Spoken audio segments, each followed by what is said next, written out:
Hello everyone, my name's Kate Kalthoff and welcome to a Stamping to Share video. I am so excited to share with you today how to make this glorious ornament.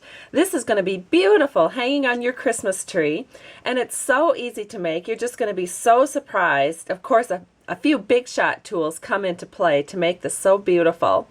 And the first big shot tool that we use to create this ornament is called the Designer Rosette Die.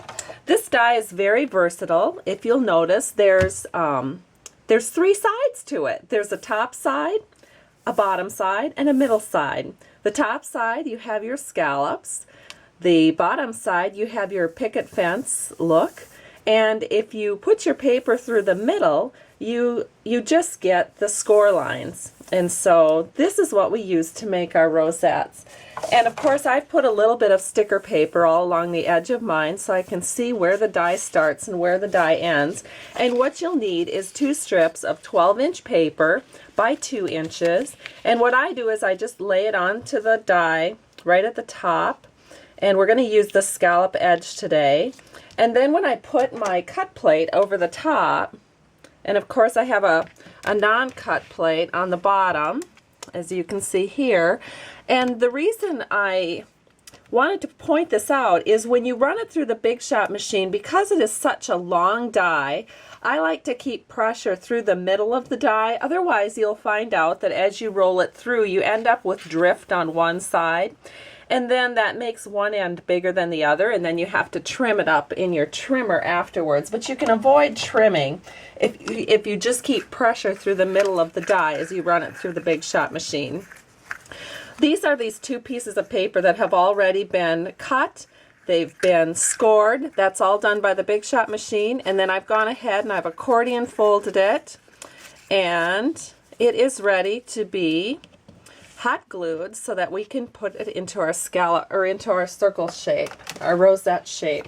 So I have a hot glue gun here, and all you do is squirt out a little line of hot glue. And this silicone mat that Stampin' Up sells is just wonderful. It's completely heat safe for quite a few hundred degrees, so you're just fine with your hot glue gun. And then what you do is you fold up your little line here, and you just hold it into the hot glue until that all gets nice and set, which takes about a minute. So we're going to set this aside because I'm sure you don't want to wait a minute while this is setting up. And I actually have another one that I've gone ahead and prepared for you. And this is what it looks like when you take it out of the hot glue. Let me find a scissors here. And the next step is to go ahead and trim off this excess glue. So we are going to do that. And then of course we need to make our circle shape. And let's go ahead and do that.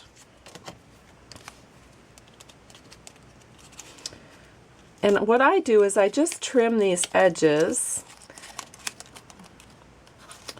So let me bring this scissors up here. And I trim these edges just so that I have an opening. And then I go ahead and I cut them into an angle because it makes it easier then to close up the circle. So then I'm just going to add a little hot glue here off camera because it's a real quick way to close up this edge. So now what we do is we just bring it together in a circle. I've got the hot glue already on there. And then I just hold it for a few seconds and it's ready to go to our next step. So I'm just going to hold this, and you can see that our beautiful rosette is now ready to go to the next step. And I have to tell you, this beautiful ornament that we are making, I can't believe I didn't mention this at the beginning of the video, but I saw an idea for this on our demo website, Stampin' Connection, and Sherry Fritz from a demonstrator made a similar one, and I modified it to make it in the Christmas colors of cherry cobbler.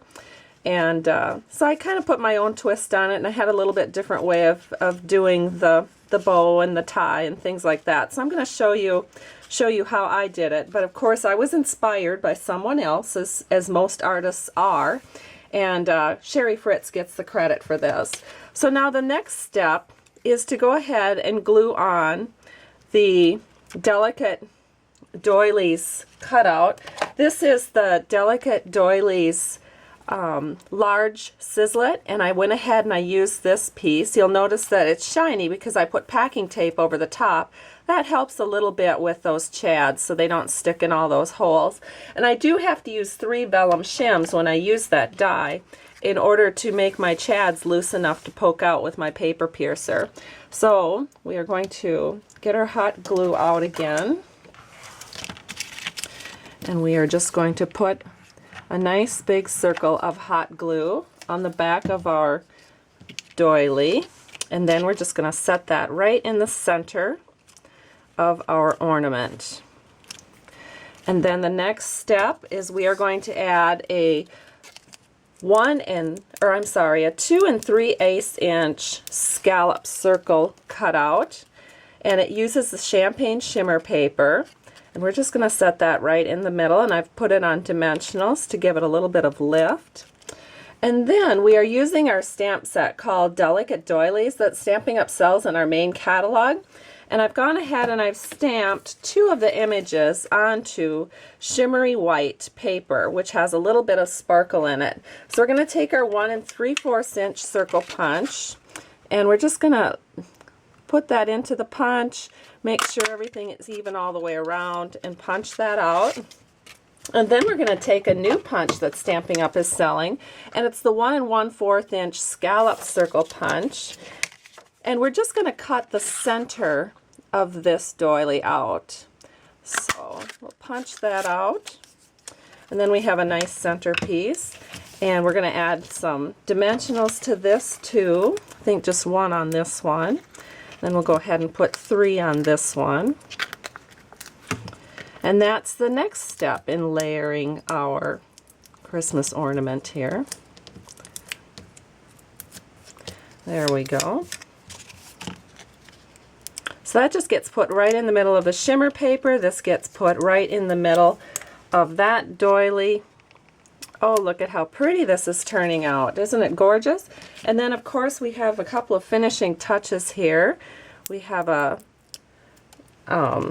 little punch out from, oh, I can't even think of the name of that die, or the name of that punch. It's 3 little flowers, and it's really cute. And I'll make sure that I put that information on the credits. And let's see. Then what I'm going to do is I'm going to grab a pearl, and if once you know I can't find my poker tool, but I think I can. These are big enough that maybe I can just get this on here without a poker tool. Oh no, I can use my scissors. Here we go. So we're going to put this right there, right in the middle of our gorgeous Christmas ornament. It's amazing how difficult it is for me to talk and demonstrate at the same time, but I know you like videos, and so that's why I'm going to try to do a few more videos for you. Alright, now we try to find the top of our ornament, and I think this probably looks like a good place to be the top, or maybe this place, or maybe this place, or maybe it doesn't matter. Before we do that here, let's go ahead and put our back on so we can write to and from. So I'm just going to go ahead and off camera put a little hot glue onto this circle in the back, and it's made with our 2 3/8 inch scallop circle along with some shimmery white paper that's cut with the 1 3/4 inch circle. So that goes in back. Then we're going to take I have 2 feet of this is wonderful seam binding ribbon. And I think I need a threader. So here I am with my threader. This is just a little dental floss thing that helps you get your ribbon into tight places. We're going to go ahead and we are going to thread our ribbon. And what we did is I just picked 2 holes side by side, and we just put it in from front to back. Then what we do is we pull this up until we decide exactly how long we want it to be. So we're going to have it about this long. And then we're going to even up these back edges. And then we're going to take our ribbon threader again, And we're going to go from back to front, but on the opposite side. So now I'm going to go on this side and pull the ribbon from the right into the left. Let's try this again. I do hope this video is not getting too long. Maybe everybody's already left me already because they're so bored. Well, I don't blame you. Here you go. All right, so here we go. Here's the last little threading we need to do. It's amazing. I can craft it all with these fingers. They seem to be getting in the way more than they're helpful today. All right, so this is going to be our tie. And now all we do, here we go. I'm straightening it out. Maybe I'll straighten it out later. Now what we do is we're just going to make a half tie, just like you're tying your shoe, and that's going to secure your tie onto your ornament. So this is going to stay stable now, and then we just do a bow, and I can do those really well. I am a professional bow tyer, just ask my customers. So there we go. And then we're going to bring this one in. We're going to keep working at it. We're almost there. Oh, look how pretty it's turning out. There it is. Isn't that a beautiful ornament? Then we just have to trim up our ends so they're all nice and pretty like. Fluff up our bow a little bit. And there's our hanger. And it's done, and it's gorgeous, and I do hope you like it. I hope you didn't mind all the ups and downs I had making this video, but you can get the general idea that this does not take that long, and you can make a lot of them. Go ahead and make one for each family member and surprise them for Christmas this year. Have a great day, and thanks so much for stopping by Stamping to Share.